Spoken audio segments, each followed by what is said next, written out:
Welcome back to my channel. আজকে তোমরা সবাই খুব ভালো আছো, আমিও ভালো আছি। আজকে চলে এসেছি সকাল সকাল রান্নাঘরে। ঘরে কাজ করা মোটামুটি যা ছিল সেগুলো করে ফেলেছি, মানে যেটুকু আবার বাসি কাজ ছিল। আর সকালবেলা ঘুম থেকে উঠে না আমার একটা টেনশন হয়ে যায় যে আজকে কি টিফিনে দেবো, আজকে কি টিফিনে দেবো। আমার মাথা খারাপ হয়ে যায়।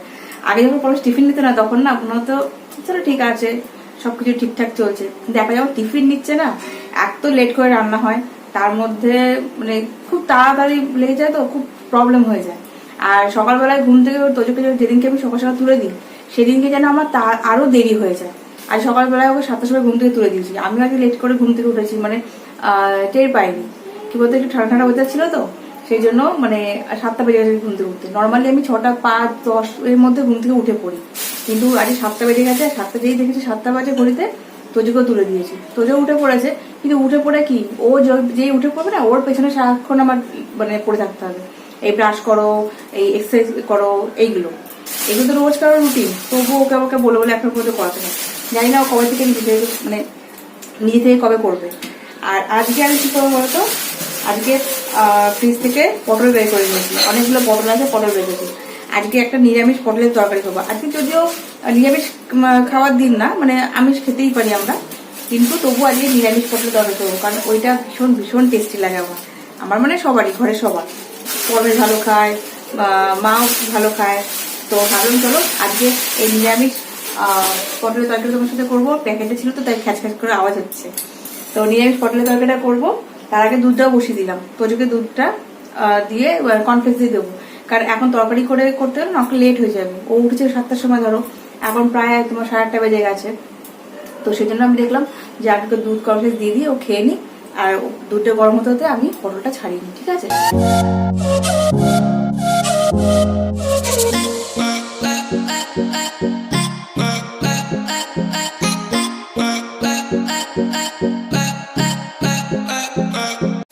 তো এখানে দেখো পটলটাকে আমি বসিয়ে দিয়েছি, আর তোদেরকে দুধ মানে কর্নফ্লেক্স খেতেও দিয়ে দিয়েছি। তোদের এখানে খাচ্ছে, তো যে ওইখানে দেখো খেতে শুয়েও পড়েছে। আর এখানে মা করছে আমার একটা ব্যাগ, মানে ব্যাগটা ছিঁড়ে গেছিল, ওই ব্যাগটার মধ্যে না পরশ মাঝে মধ্যে ওর জামা কাপড় লন্ড্রিতে দিয়ে আসে, কাঁচা জামা কাপড় অফিসে, তো সেটা একটা ছিঁড়ে গেছে দেখে মা এখন সেলাই করছে বসে বসে। আর এখানে পটলটাকে প্রথমে একটু ভেজে নিচ্ছি, কেন বলতো, একটু ভালো করে এটা ভেজে দিতে হবে, তাহলে গিয়ে টেস্টটা ভালো হবে, ঠিক আছে? আর ওদিকে পরে ঘুম থেকে উঠে গেছে, উঠে ওই চাটাও খাওয়া হয়ে গেছে। ওরা আজকে বাজার যাওয়ার কথা ছিল, মানে যাবে, এখন যাবে, কখন যে ও কি আনবে এখন জানি না। আর প্রথমে ভাবলাম কি চলো ঘুমাচ্ছে যখন ঘুমোক, আজকে বাজার যেতে হবে না, কালকে বাজারে পাঠাবো। যা আছে ঘরে যেটুকু সবজি আছে সেটুকু দিয়ে রান্নাবান্না করবো। সবজিও বেশি কিছু নেই, সবজির মধ্যে দুটো ঝিঙে আছে, একটা ছোট্ট একটু মানে পেঁপে ছিল, আর টমেটো 1 কুচি মতো টমেটো আছে, টমেটো বাড়ন্ত, মানে সবই মোটামুটি বাড়ন্ত। এখন যা আছে তাই দিয়ে করে ফেলি আজকে।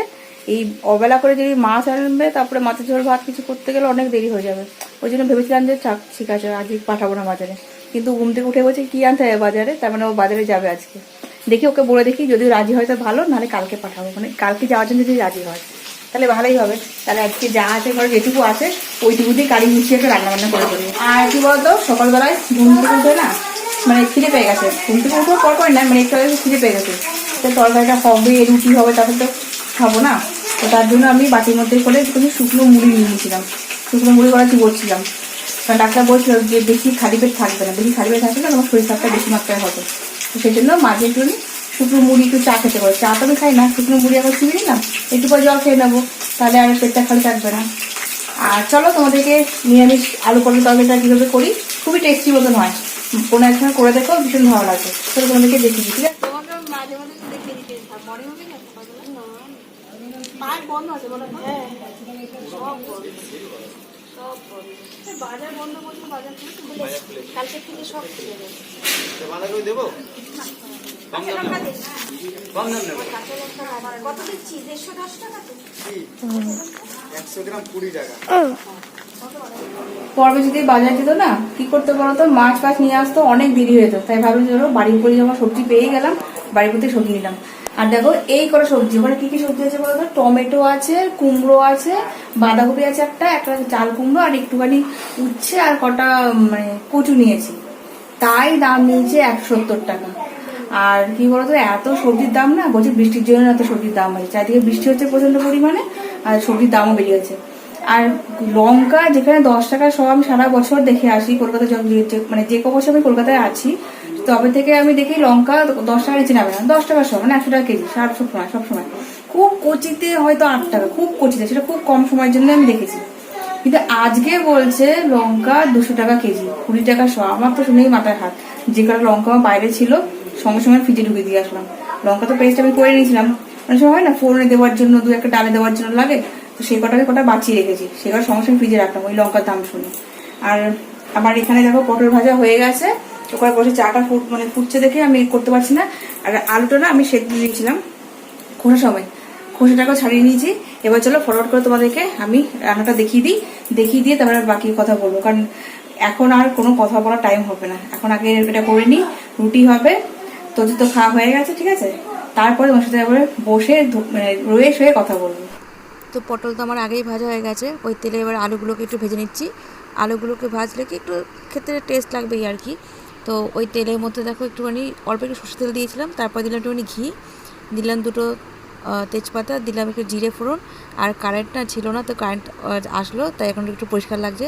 তারপর দিলাম একটুখানি অল্প করে হিং, তারপর দিলাম চিনি দিয়ে ভালো করে একটু নাড়াচাড়া করে নিয়ে এখানে দিচ্ছি, এখানে আমি ছোটো থেকে একটা টমেটো কুচি।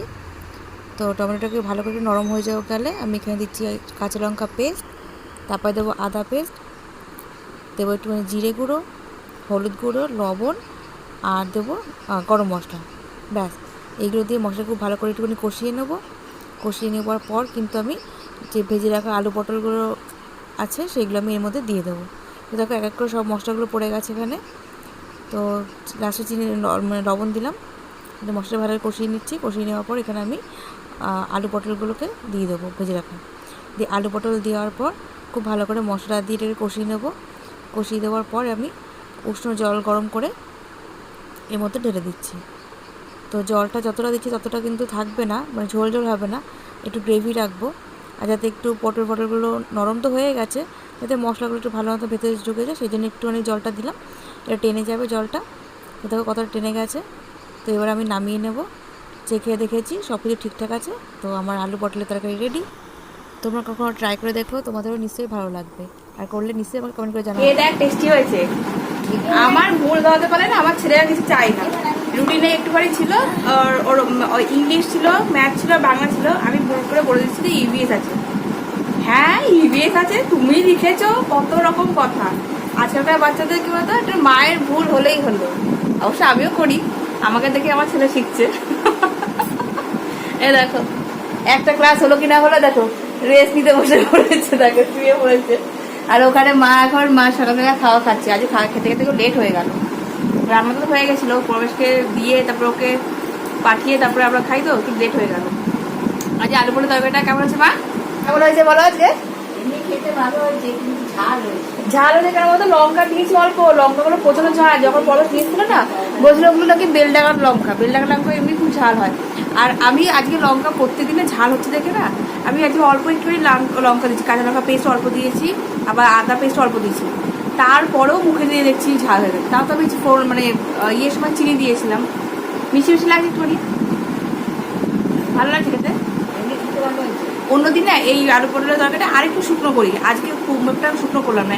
রুটি দিয়ে খাবে, তারপর আমরা তো ধরো গরম গরম খেয়ে নিলাম, পরশতে খেতে সেই ঠান্ডা হয়ে যাবে, রুটিও ঠান্ডা হয়ে যাবে, আবার তরকারিও ঠান্ডা হয়ে যাবে। তো সেই জন্য একটু সামান্য গ্রেভি রাখলাম। ও একদম শুকনো আবার খেতে পারে না, সেই জন্য সামান্য একটু গ্রেভি রাখলাম।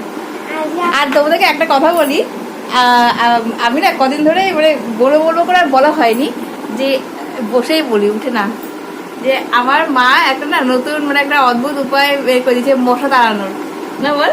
আর তাতে নাকি আমার ছেলের সেটা খুব কাজে দিয়েছে সেই উপায়টা। আমার মা তো কাজে দিয়েছে। কে বলবে কথাটা? দিদু না তো যে বলবে? দিদু বলবে?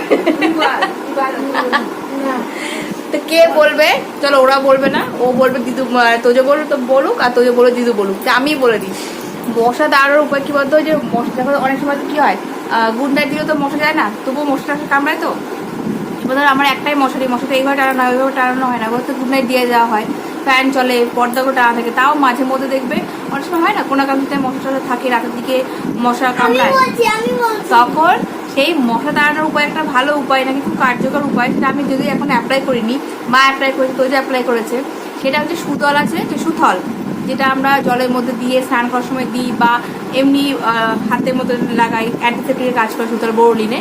সেই সুতল নাকি গায়ে টায়ে হাতে পায়ে নাকি মাখলে নাকি মশা নাকি একদম কামড়ায় না। এটা মা বাবার কাছে মানে মায়ের কাছে হয়ে যায়। হ্যাঁ, আর মানে ওইটা দিয়ে মা বলছে এটা সত্যি খুব মানে এফেক্টিভ নাকি, যে সত্যি সুতল নাকি হাতে পায়ে যেসবগুলো মানে এক্সপোজ থাকে সেগুলোতে যদি মেখে রাতে শোয়া যায় নাকি মশা নাকি কামড়ায় না, তাই না? তোমার এটা তোমার মার কাছে গিয়ে এটা বলি, তাহলে সুবিধা হবে, নাহলে তো দূর থেকে তো কথা শোনা যাবে না। বলো এবার। মশায় কামড়ানোটা এটা আমি জানতাম না। আমার মা বড় মেয়ের বাড়ি গেছি, ওদের বাড়ি প্রচুর ফুল গাছ। সকালবেলা হলে ফুল তুলতে যেতাম। ও আমার বড় মেয়ে বলছে, মা তুমি হাতে পায়ে সুরল দিয়ে নাও, তারপরে ফুল গাছে গাছে যাবা। আমি কেন? বলে দেখবে একটা মশাও লাগবে না। সত্যি প্রথম দিন গেছি খুব মশা, কিন্তু মনে খুব মশাকে ফুল তোলা যায় না। তারপর থেকে সে পরের দিন থেকে যে সুরল দিয়ে যায় আর একটা মশাও লাগে না। এটা নাকি খুবই এফেক্টিভ, তোমরা ট্রাই করে দেখো। আমি যদি এখন ট্রাই করিনি, মা তো করেছে, মা বলছে একটা মশা কামড়ায়। তোজো তারপরে তোজোকেও করে দিয়েছে মা। তোজো দুদিন ধরে মার কাছে শোয়, বাবা এরকম করিস না। তোজো দুদিন ধরে মার কাছে শোয়, আর তখন ধরো একটু মশা যদি কামড়ায়, মা তার আগে ওকে হাতে পায়ে একটুখানি লাগিয়ে দেয়, একটু হাতে পায়ে ম্যাসাজটা করে দেয়, দিয়ে ওকেও মশা কামড়ায় না। ও বলতে আমাকে একটা মশা কামড়ায় না। তো খুব ভালো জিনিস, যেটা আমি অনেকদিন ধরে ভাবছিলাম তোমার সাথে শেয়ার করবো, কিন্তু সেটা করে উঠতে পারছিলাম না। ঠিক আছে, এবার মার তো খাওয়া হয়ে গেছে, এবার আমি যাই রান্না করে। আজও ক্লাসের জন্য যেগুলো কথা বলতে পারি না, কারণ স্পিকার দিয়ে কথা বলা হয় তো সবসময় কথার আওয়াজ আসে। আমি একদিন দেখেছি, কি বলতো, আগের ব্লগে তোমরা দেখেছো হয়তো, যে আমি যখন কথা বলছি তখন পাশের ঘর থেকে তোদের ক্লাসে মানে আওয়াজ আসছিল। তো আমি ভাবলাম যে হয়তো কম আসবে, তারপরে দেখলাম না, এটা ভালো মতনই আওয়াজটা আসছিল। তো সেই জন্য দেখলাম যে ক্লাস শুরু হয়ে গেছে আর কথা বলা যাবে। তারপরে আমার ফোন এসেছিল, ওই জন্য আমি কথা বলতে পারিনি। আর আজকে রান্না সেভাবে বেশি কিছু করলাম না, ডাল করলাম পেঁপে দিয়ে, আর ভাত করেছি, আর ঝিঙে চিংড়ি করেছি। আর আজকে খাবো আমরা ডিমের অমলেট। অনেকদিন না অমলেট খাওয়া হচ্ছে না, তো ওদেরকে অমলেট করে দিয়েছি, বাট আমাদের অমলেট খাওয়া হচ্ছে না। তো ভাবলাম খাওয়ার সময় গরম গরম অমলেট ভেজে নেবো, ডাল দিয়ে একটু ঘি দিয়ে খেয়ে নেবো। আর 3 বেলা 3 রকম রান্না হচ্ছে। ও বেলা একটা ভালো জিনিস করবো ভাবছি, ওই বেলাটা মানে কি করবো সেটা তোমার সাথে শেয়ার করবো, সেটা ও বেলায় তখন দেখা যাবে। আবার তো বলা যায় না, মুড চেঞ্জও হয়ে যেতে পারে। ঠিক আছে, তো ফাইনালি আজকে আমার একটু তাড়াতাড়ি সবকিছু কাজকর্ম হয়ে যাবে। আর ঘরটা মুছবো, ঘরটা মুছে সোজা যাবো স্নান করতে। আর স্নান টান করে এসে বাকি কথা আবার তোমাদের সাথে পরে বলছি। ঠিক আছে, আগে এই কাজগুলো সেরে নিই। রান্নাঘর পরিষ্কার করা আর বাসন মাজা কি আর দেখাবো, ওগুলো যারা নর্মাল হাউসে তাদের এই কাজগুলো সারা জীবন লেগেই থাকবে, যতদিন আমরা এই পৃথিবীতে থাকবো, তাই না? যখন যাব তখন এইসব কাজকর্ম আমাদের সঙ্গে চলে যাবে। তো যাই হোক, এখন আমি কাজগুলো সেরে নিই, তারপরে কথা বলছি।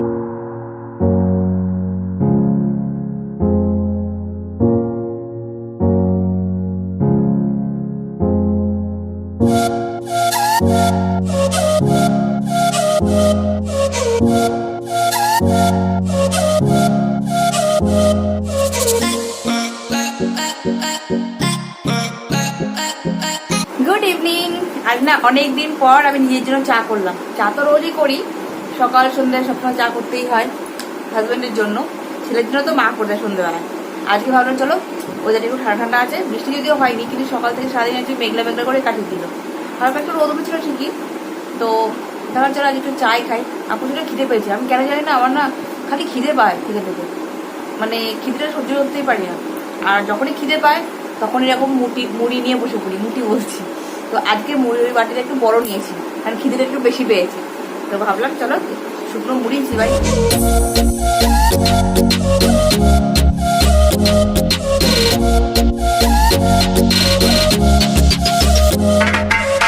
তো তোকে আমি কাজ করতে দিয়ে এসেছি, আর আমার না কানটা পুরো তাড়া ধরে রয়েছে, এই কানটাতে আমি শুনতেই পাচ্ছি না।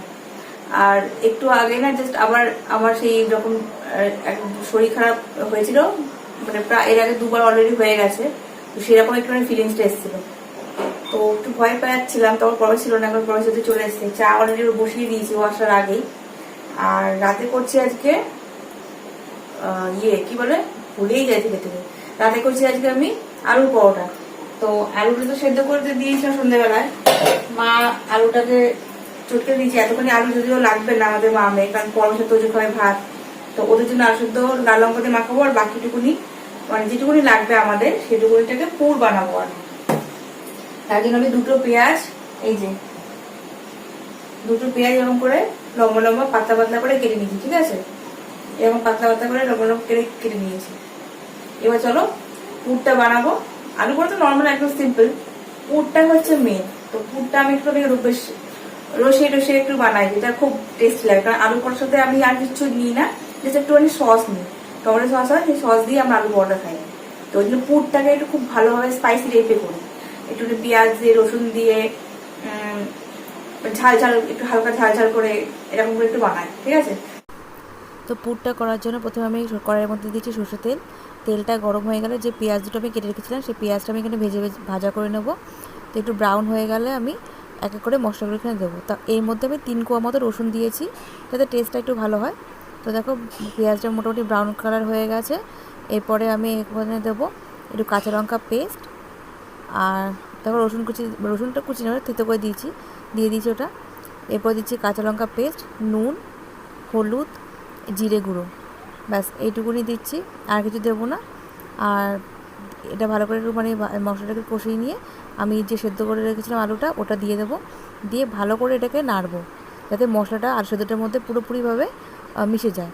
তো তারপরে একটু মুখে দিয়ে দেখতে হবে যে নুনটা ঠিক আছে কি না। তো নুনটা একটু কম হয়েছিল, নুনটা পরে আমি দিয়ে নিয়েছিলাম, মানে এর মধ্যেই দিয়ে নিয়েছিলাম পরে। তো ভালো করে আলু সেদ্ধটাকে ভালো করে একটুখানি মাখাতে হবে এই মশলার সাথে। তারপরে ওটা ব্যাস পুরো আমার রেডি হয়ে গেছে।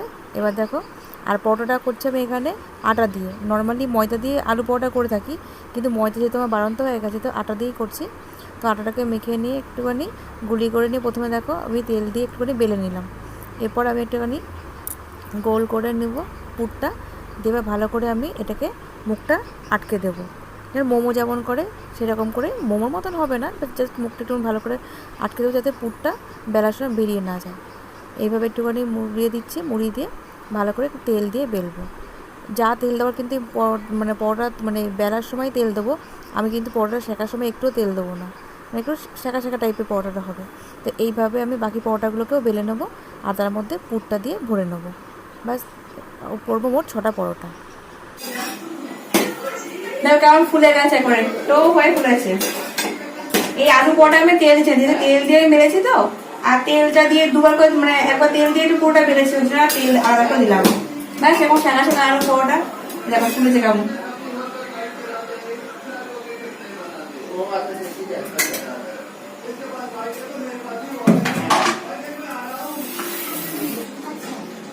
তো এই হলো আজকে আমাদের মা মেয়ের রাতের ডিনার। ওরা খাচ্ছে ভাত, আর আজকে আমাদের এই যে সস আর আলু পরোটা, ঠিক আছে? হ্যাঁ, সস আর আলু পরোটা, ঠিক আছে? তো চলো ব্লগটা দিয়ে শেষ করলাম। ভালো লাগলে অবশ্যই লাইক করবে, চ্যানেলকে সাবস্ক্রাইব করবে, আর পাশে থাকা বেল বাটনটাকে অবশ্যই করে প্রেস করবে, ঠিক আছে? তোমাদের একটু আওয়াজ আসছে কারণ এখন খাওয়া দাওয়ার পর্ব চলছে, আর ওখানে নিউজ চ্যানেল স্টার্ট হয়ে গেছে। তো চলো বাই বাই, সবাই খুব ভালো থাকবে, সুস্থ থাকবে, অলওয়েজ হ্যাপি থাকবে। বাই বাই, মা চ্যানেলকে সাবস্ক্রাইব আর লাইক করো। হ্যাঁ, আর গুড নাইট। গুড নাইট, আর বেল আইকনটা প্রেস করো। ওকে, বাই বাই।